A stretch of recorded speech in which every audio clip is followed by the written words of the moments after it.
When Dustin returned to Peaceful Medical Center, he found a silver Bentley parked right at the entrance. He walked in to see a lady with a beguiling face. Her shapely figure and enchanting temperament, matched with her bewitching smile, made her nothing less than a top-tier seductress. "What brings you here, Miss Harmon?"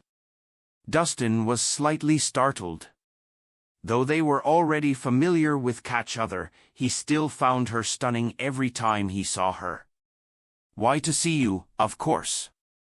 You're such a busy person, and you rarely ever come to see me.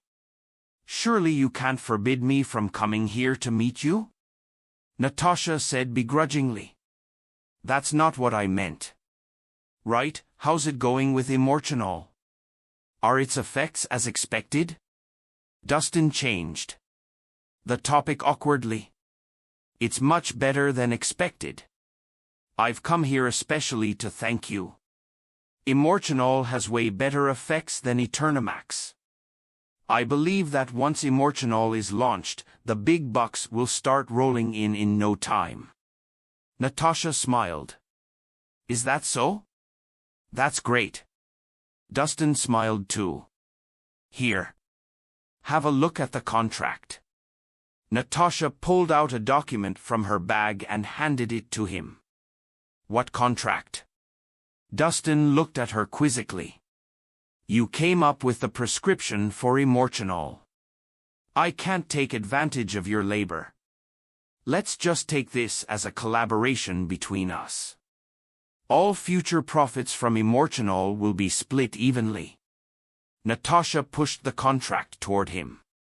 "I don't think there's a need for that, Miss Harmon. I have no use for Immortanol. I'd be happy just knowing that it's of help to you." Dustin shook his head. "Are you daft? You're rejecting money? I'm giving it to you, so just take it. I might lose sleep over it if you don't." Natasha rolled her eyes. "Well, all right."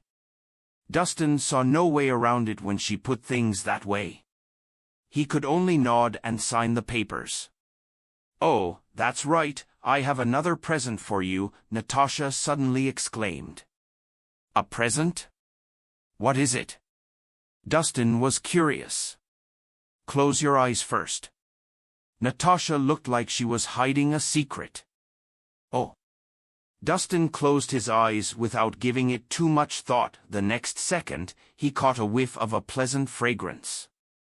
All of a sudden, he felt warm lips on his. Dustin frixé instantly. He was so stunned that he felt like he'd been struck by lightning. Had Natasha just stolen a kiss from him?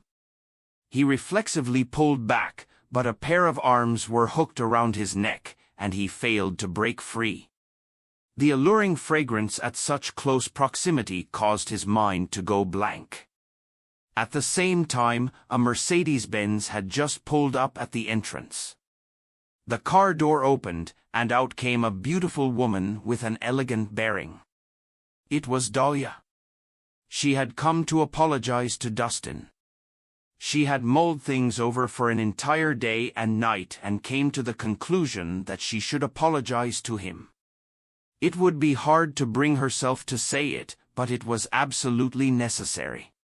So she drew a deep breath, mustered up all the courage she had, and pushed the door open. She had barely opened her mouth to call out to him when she saw a scene that she likely would not forget. She froze on the spot for a moment. After some time, Natasha, whose cheeks were flushed, finally let go of Dustin when he ran out of breath.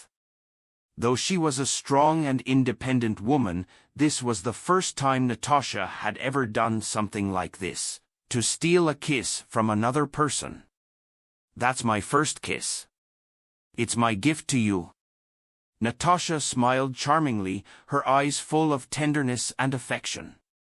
She looked immensely seductive with her flushed face.